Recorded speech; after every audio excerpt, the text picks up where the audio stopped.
People at work call me the guy with the plan. Not because I'm the smartest person in the room, not because I talk the loudest or dress the sharpest. It's because when everything goes sideways, a supplier drops out at midnight, a client threatens to walk, a production line goes down 3 days before a major shipment, I'm the one who doesn't flinch. I sit down, I map it out, and I find a way through. I've been doing that at Viridian Industrial for 11 years. We make precision manufacturing equipment, the kind of machinery that other companies use to build things that actually matter. Aerospace components, medical devices, infrastructure parts. It's not a glamorous industry. Nobody's putting us on magazine covers, but the contracts are real, the margins are serious, and the people who run this company do not mess around. Which is exactly why, when the invitation to the annual gala landed in my inbox, I read it 3 times. The gala is the company's big annual charity event. Black tie, downtown hotel ballroom, open bar, the whole thing. On paper, it's about giving back. In reality, and everyone knows this, nobody says it out loud, it's a performance review in formal wear. The right conversation with the right person over the right glass of whiskey can move your career forward faster than 18 months of quarterly reports. I knew that. I'd known it for years. But this was the first time I'd been invited. And the timing was not a coincidence. For the past several months, leadership had been quietly evaluating candidates for Director of Operations. My division, my wheelhouse. 11 years of solving problems that other people brought to me in a panic. And I'd done it without drama, without excuses, and without losing a single major client. I wanted that role. I'd wanted it for a long time. There was one other serious candidate, Kevin Bright, head of strategic partnerships. Polished, quick on his feet, the kind of guy who makes CEOs feel like they just had the best conversation of their day. Kevin is good at his job. I'll give him that. He's also very, very good at making sure the right people know he's good at his job. That's always been the gap between us. Kevin sells himself. I solve problems and assume the results speak for themselves. Maybe that's naive, but it's who I am. The centerpiece of the evening, at least for me, would be Richard Collins, our CEO, and Daniel Hart. Daniel Hart is our principal investor. Quiet, mid-60s, the kind of man who wears a plain watch that costs more than your car. He doesn't say much, but when he does, people write it down. More importantly, he has real influence over the director appointment. Richard respects his read on people. So, one evening, one room, 2 men who would largely determine the next decade of my professional life. I had 1 week to prepare. I know how that sounds. He spent a week preparing for a party. But that's not what I was doing. I was preparing a version of myself that was still completely authentic, just sharpened. I reviewed the talking points on the European partnership deal that leadership had been circling for months. I thought through my position on operational leadership philosophy. I even worked out how to naturally bring up the Dresden incident, a supply chain crisis from 2 years ago that I'd resolved in 72 hours without a single escalation to the C-suite. I practiced in front of the mirror, out loud, actual sentences. My wife Sarah walked in on me during one of those sessions and leaned against the doorframe with a smile. "You're rehearsing," she said. "I'm preparing," I said. She laughed. Not meanly. Sarah doesn't do anything meanly.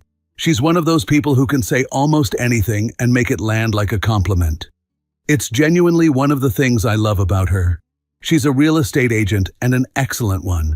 The woman can walk into a room of strangers and within 20 minutes know everyone's name, their kids' names, and what they actually want. Not what they said they wanted. She has a gift. She's warm, she's fast, and she's magnetic in a way I've never fully understood and have always quietly admired. "You're going to be great," she said from the doorframe. I believed her. Looking back, I think that was part of the problem. The hotel was the kind of place that makes you stand up a little straighter just by walking through the door. Marble floors, chandeliers that probably cost more than my first apartment, a string quartet in the corner playing something I didn't recognize but felt like I should. Waitstaff moving through the crowd with the kind of quiet efficiency I genuinely respect. Nobody bumping into anyone, Nobody waiting too long for a fresh glass. I noticed all of this in about 4 seconds, and then I got to work. That's not the right word. It wasn't work, but it also wasn't a party. It was something in between, a social environment with professional stakes, and I'd spent a week mapping it out like a project timeline. Sarah looked incredible. Dark green dress, hair up, the kind of entrance that makes a room shift slightly without anyone knowing why. She took a glass of champagne from a passing tray, surveyed the room in about 3 seconds, and said, "Okay, who do we need to talk to?" We. I remember that. It felt good. I spotted Richard Collins near the far end of the room, talking to the CFO and a woman I recognized from the board. Daniel Hart wasn't visible yet. Kevin Bright was already stationed near the bar, laughing at something with 2 people from business development, his body language loose and easy and perfectly calibrated. I clocked all of it. "Give me an hour," I told Sarah. "I just need one real conversation with Hart and Collins together. That's it." She squeezed my arm. "Go, I'll work the room." And she did. Within 20 minutes, I could hear her laugh from across the ballroom. That specific laugh she has, big and unguarded, the kind that makes other people laugh just from hearing it. She had already collected what appeared to be a regional sales director, someone's spouse, and a woman in a blazer who turned out to be Daniel Hart's assistant. Sarah has always been better at rooms than I am. I've made my peace with it. The first hour went well. Better than well. I had a solid 10-minute conversation with the CFO about supply chain restructuring that ended with him saying, genuinely, "Mark, I didn't know you'd been tracking that. We should sit down after Q1. I filed that away. Richard Collins found me, which was better than me finding him, and we talked for a few minutes about the European deal. I kept it brief. I didn't oversell. When he moved on, I felt the conversation had landed exactly where I wanted it. Then, around the 90-minute mark, the moment I'd been waiting for arranged itself naturally, the way the best moments do when you've done enough preparation that you can stop forcing things. Daniel Hart was standing with Richard Collins, a senior VP named Tom Archer, and one of our department heads. They were talking about the European partnership, specifically about what kind of leadership it would require on the operational side. Someone mentioned pressure tolerance. Someone else said the word stability. I was close enough. The conversation pulled me in organically. I joined the edge of the group, listened for a beat, and when there was a natural opening, I stepped into it. "The way I've always seen it," I said, "the real test of operational leadership isn't how someone performs when things are running smoothly. It's what their decision-making looks like at hour 72 of a crisis. When the options are bad and the pressure is high, that's where you find out what someone's actually made of." It was one of the lines I'd practiced, but it didn't sound practiced. It sounded like something I believed, because I did believe it. Daniel Hart looked at me, not a big reaction, not a smile or a nod, just a look. The kind of look that means someone is actually listening, not just waiting for you to finish. "You're Mark Callahan," he said. "Yes, sir. Tom's mentioned you." He glanced at Tom Archer, who gave a small nod. "The Dresden situation." "That was a team effort," I said, which was only partially true, but it was the right thing to say. Hart made a small sound. Not quite agreement, not quite skepticism. He lifted his glass slightly and turned back to the group, and the conversation continued. But I had been seen. By the right person, in the right context, saying the right thing. I could feel the evening clicking into place. I want to be precise about that feeling, because it matters for what comes next. It wasn't arrogance. I wasn't counting my chickens. It was just the specific, quiet satisfaction of a plan executing the way you designed it. Like a gear catching, like a system working. I was exactly where I needed to be, saying exactly the right things, in front of exactly the right people. And then I felt a hand on my shoulder. I knew it was Sarah before she said a word. It was the specific weight of her hand, the way she always places it. Confident, easy, like she's settling in. Later I would try to remember if I had any warning, any instinct, the kind of thing you read about in retrospect and think, how did you not see it coming? I didn't. I felt her hand and I thought, good, she's found me. She'll meet Hart. This is actually perfect. She stepped into the circle. She was smiling, that full, open, light-up-the-room smile that has closed more real estate deals than I can count. She set her champagne glass down on a nearby table, and she said, "Oh, Mark, stop trying to be Rambo. There are moments in life where time doesn't exactly slow down. That's a cliché, and it's not quite accurate.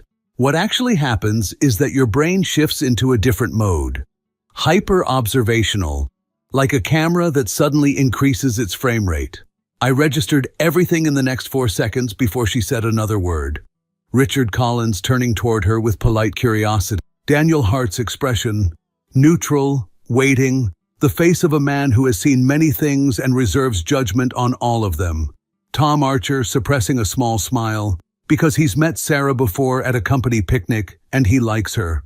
Kevin Bright, and this is the one that lodged itself somewhere behind my sternum.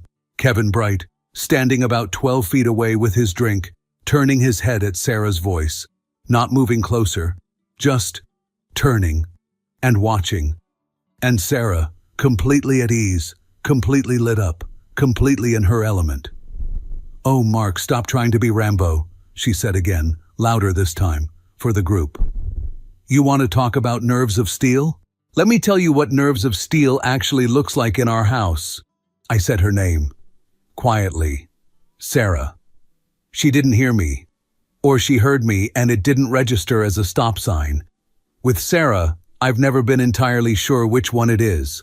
She put one hand on her hip, champagne glass now free, and she looked at the group with the expression she gets when she's about to tell a story she's already told 3 times and loved every single time. And then she told it. Okay, picture this. A grown man manages million-dollar budgets, the whole thing, walks into a dentist's office, routine cleaning, nothing crazy. I'm sitting in the waiting room and I watch him go pale. Like actually pale. Like someone told him the market crashed and it was his fault. He looks at that little hallway to the back, like it's the hallway to a guillotine. Then, and I'm sitting right there, I heard this, he starts negotiating with the nurse. The intake nurse. He's trying to bribe her.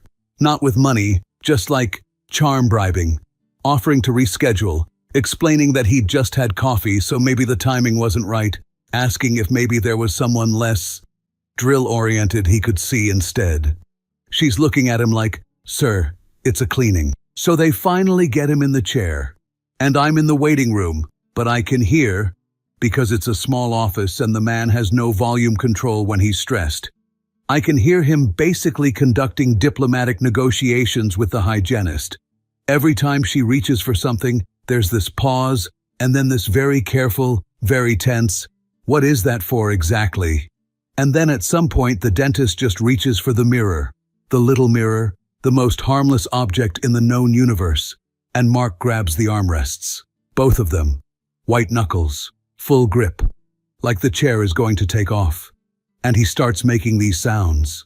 Not screaming, not crying, just these very quiet, very specific sounds, like a kitten that's gotten itself stuck in a fence and doesn't want to make a scene about it, but also really needs someone to come help.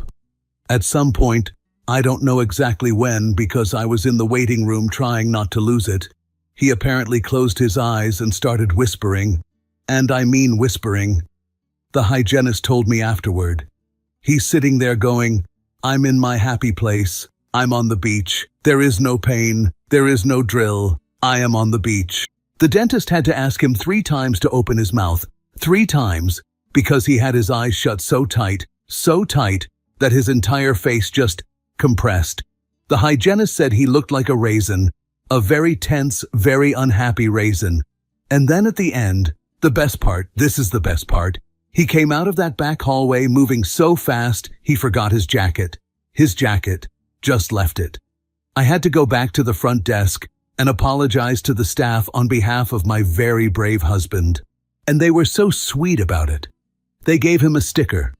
You know those little reward stickers they give kids? For a Superboy. They put it in a little envelope with his jacket. And here's the thing about my husband. The man who just told you that real leadership is about staying calm under pressure. She paused, looked directly at me. He kept the sticker. The laugh started with Tom Archer. Tom is a good man, genuinely, and I don't blame him. Sarah is extraordinarily good at what she does, and she had built the story perfectly, brick by brick, and the sticker was the punchline, and it landed exactly the way she designed it to land. Then Richard Collins, a real laugh surprised out of him. Then the others. And from 12 feet away, I could see Kevin Bright smiling into his drink. Not laughing, smiling. The careful, private smile of a man who has just been handed something useful. I kept my face neutral. I am very good at keeping my face neutral. 11 years of crisis management. You learn to divorce your expression from your interior state. You learn to look like you're fine when the supplier just called and told you the shipment is delayed 3 weeks, and you have a client presentation in 48 hours. I looked fine. I was not fine, I said, and I kept my voice low, and I kept it even, because those were the only two things I could control in that moment. Sarah, that's not really how it... She turned to the group before I finished the sentence. Look at him, she said, with the affectionate, delighted tone of someone who loves you very much and is absolutely dismantling you in public. He's going to go find his happy place. Don't worry, honey. No drills here. Just your bosses.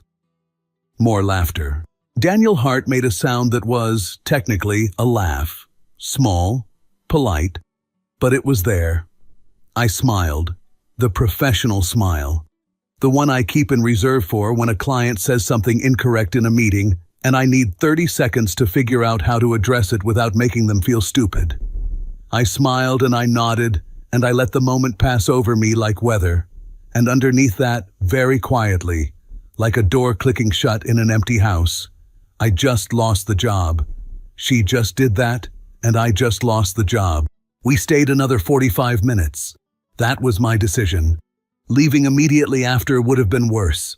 It would have confirmed a narrative, given the moment more weight than it deserved, handed Kevin Bright a visual he could carry with him into every future conversation about the directorship.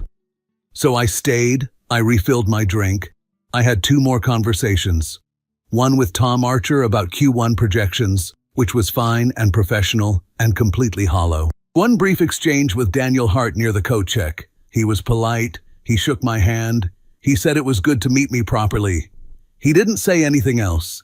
That handshake felt like a period at the end of a sentence I'd spent 11 years writing. Sarah, meanwhile, was radiant. She found her way to a table with the regional sales director's wife and a woman from marketing, and I could hear her from across the room, laughing, asking questions, fully alive in the way she always is in rooms like this. She is genuinely extraordinary at this. I want to be clear about that because it matters. This isn't a story about a woman who doesn't have gifts. It's a story about what happens when someone uses their gifts on you instead of for you. The drive home was 23 minutes. I know because I watched the clock on the dashboard. Not obsessively, just the way you track small, concrete things when your brain is working very hard on something else underneath. We didn't speak for the first 4 minutes. Sarah was in a good mood, the specific warm, slightly buzzy good mood she gets after a successful social event.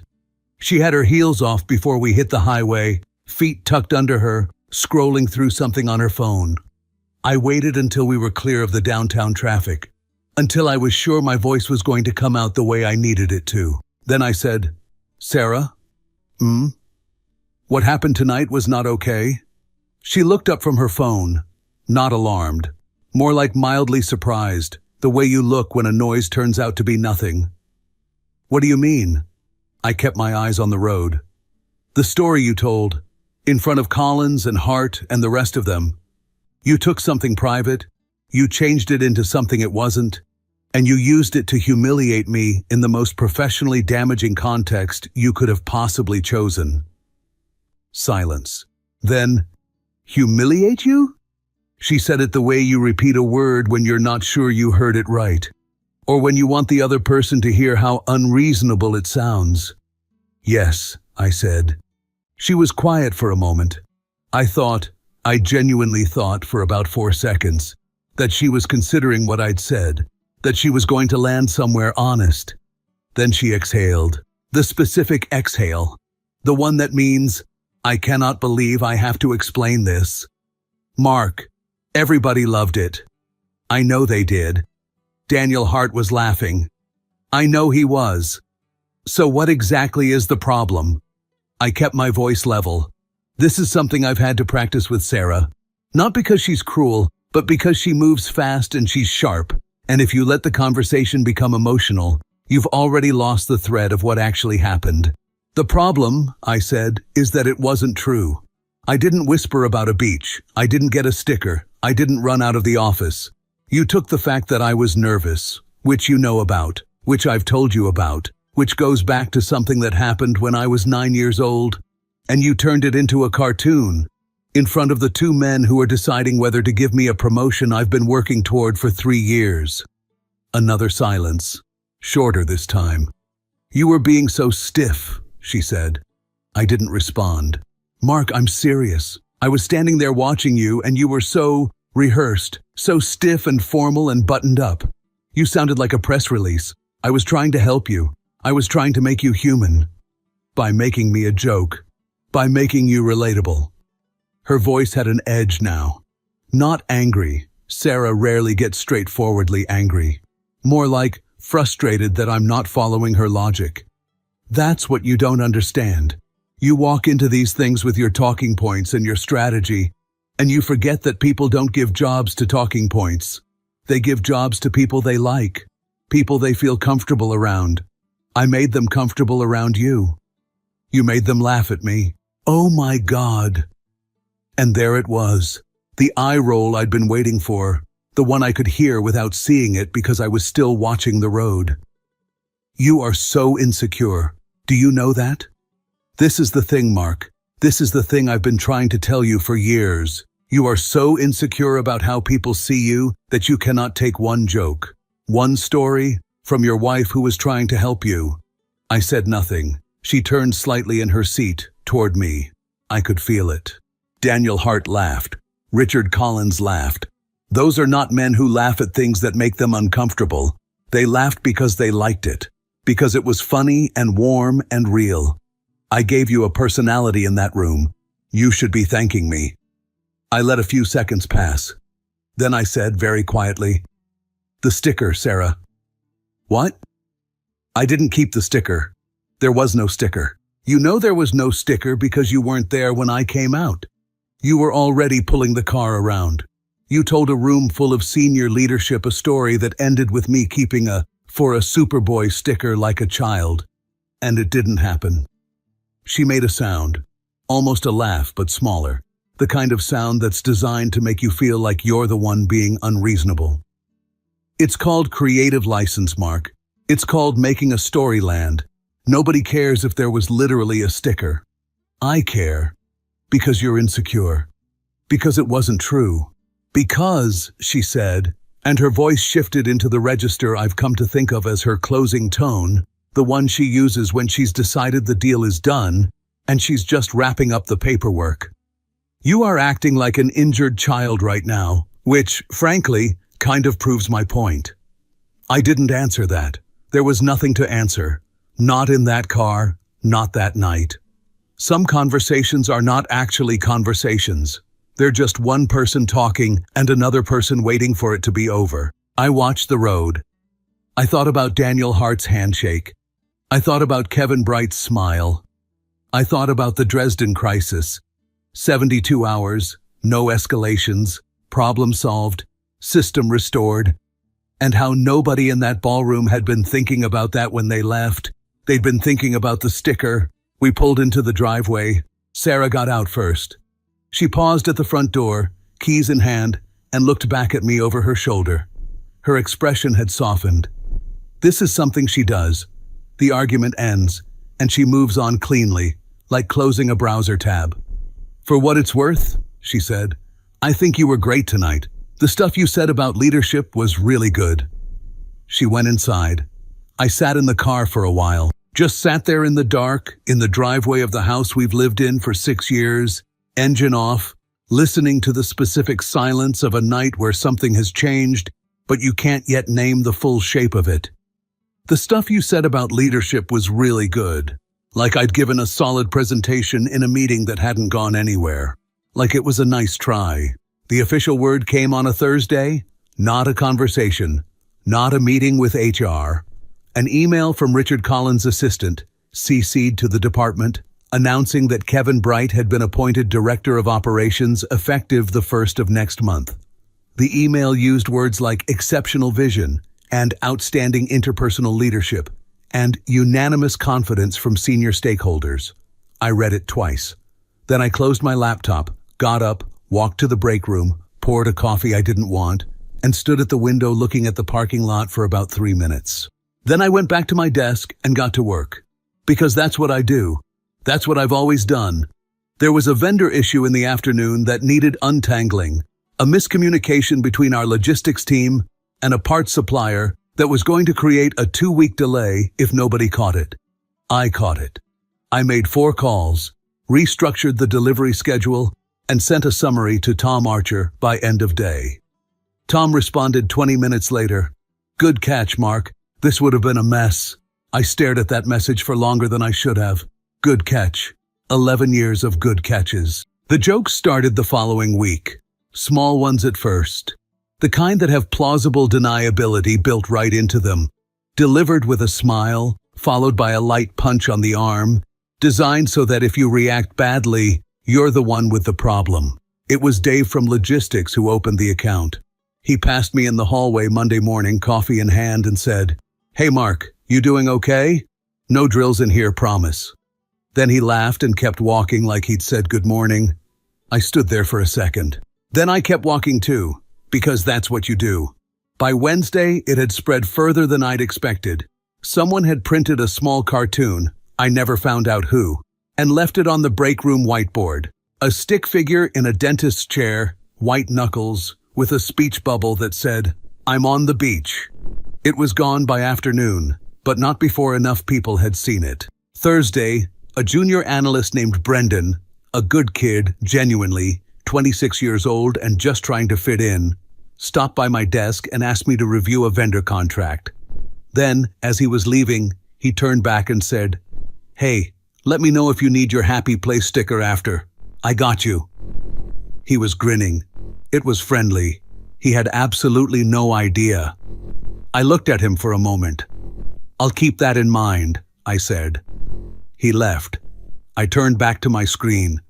And I sat there thinking about something I'd read once, that in any social environment, the story that travels fastest is the one that makes someone look small in a funny way. Not cruel, just small. Because small is safe to laugh at. Small doesn't threaten anyone. I had spent 11 years building something in that office, a reputation, a specific kind of gravity. The guy with the plan, the one you call when the situation is bad and you need someone who won't flinch. Sarah had told one story, 4 minutes long at one party. And now I was the sticker guy, the dentist chair guy, the guy whose wife comes to the company gala and does 5 minutes on what a child he is under pressure. I'm not saying the jokes were malicious. They weren't. That's almost the harder thing. If people had been cruel about it, I could have addressed it cleanly. But this was just ambient, background noise, the kind of thing that reshapes how a room sees you without anyone making a conscious decision to reshape it. I noticed it in meetings. The slight shift when I spoke, not disrespect, just a barely perceptible softening of seriousness, like someone had quietly adjusted the dial on my credibility by 2 or 3 degrees. 2 or 3 degrees is nothing on a compass. Over 11 years of work, it's everything. I waited 2 weeks before bringing it up with Sarah again. I wanted to be calm.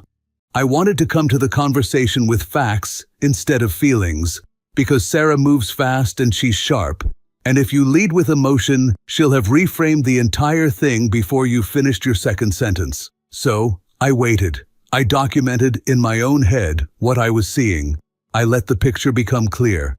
Then one evening, dishes done, TV off, both of us at the kitchen table with what remained of a bottle of wine, I said, "I need to talk to you about work." She looked up. "Okay?" "It's gotten bad, Sarah. Not just the promotion. The gala. What happened that night, the story you told. It followed me back into the office. People are making jokes. The way people look at me in meetings has changed. The professional reputation I spent over a decade building is damaged. And I stopped, steadied. I think I'm going to have to leave. I said it out loud for the first time. It landed strangely. Like a word you've been thinking for so long that saying it makes it real in a way you weren't fully prepared for. Sarah was quiet for a moment. I waited for the eye roll. For the "you're being dramatic," or the "you're connecting things that aren't connected," or the familiar architecture of a conversation that ends with me somehow holding the bill for something she did. Instead, she took a slow breath. And then she said very calmly, "Okay, so quit." I looked at her. "I'm sorry?" "Quit." She wrapped both hands around her wine glass. Her voice was even, almost gentle. "Mark, honestly, good. Get out of there." "Sarah, no, I mean it." She leaned forward slightly. "I've been watching you at that company for 11 years and I've never, not once, seen them actually see you. You fix every problem they bring you, you catch everything that falls through the cracks, you hold that place together in ways they don't even know to measure. And what do you get? Good catch, Mark. An email announcing that Kevin Bright is your director now." She shook her head. "Those men don't deserve you. They never did. Honestly, I always hated that place." I stared at her. "You never said that." "I said it plenty of times. You just weren't ready to hear it." She sat back. "Those men, Collins, Hart, all of them, they're so in love with their own idea of what a leader looks like that they can't see what's right in front of them. You don't belong there. You never did." There was something in her voice I was trying to identify. It wasn't cruelty. It wasn't even quite dismissiveness. It was something closer to relief. Like a woman who'd been waiting for a conclusion and had finally heard it announced. I said carefully, "Sarah, you understand that this situation, the jokes, the reputation damage, the reason I feel like I have to leave, that this came directly from what you did at the gala, right?" She met my eyes. "I understand that you believe that," she said. And something shifted in my chest, cold and quiet, like a window opening in winter. "That's not an answer," I said. "Mark."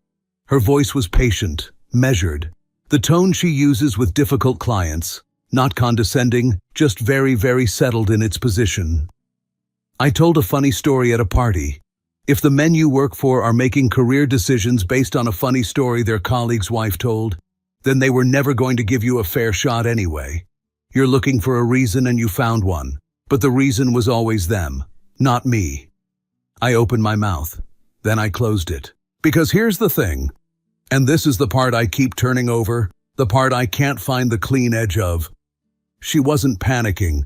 She wasn't defensive. She wasn't scrambling to rebuild an argument on the fly. She was settled, like she'd already been to this place in her head, like she'd already mapped the terrain and found her footing and was waiting for me to arrive and catch up. I've managed enough crises to recognize the difference between someone reacting to new information and someone responding from a position they'd already prepared. This was the second thing, and for the first time since the gala, I wasn't thinking about the dentist story or the sticker or Kevin Bright's smile. I was thinking about something else. I was thinking, why does she need me to leave that job? The silence stretched between us. Sarah refilled her glass, unhurried. Then she set the bottle down and looked at me with an expression I'd seen before in very different contexts. The expression she gets right before she shows a client a property she's already certain they're going to love. "Can I tell you something?" she said. "Please," I said, and I meant it. "I've been thinking about this for a while, a real while, and I genuinely think, that everything that's happened in the last few weeks might actually be pointing somewhere important." She paused, choosing the next words with the care of someone who has rehearsed them. "I have a plan, Mark, a real one, not just an idea. I've been working on it. And I think if you just let yourself step out of that building and actually listen, you might see it the same way I do." I looked at her for a long moment. My wife. the most compelling person I've ever met. The woman who can walk into any room and make it hers. The woman who told a story that dismantled 4 minutes of my professional life and is now sitting across from me, calm and certain and already 3 moves ahead. The man I am, the one who maps things out, who finds the grip, who doesn't flinch.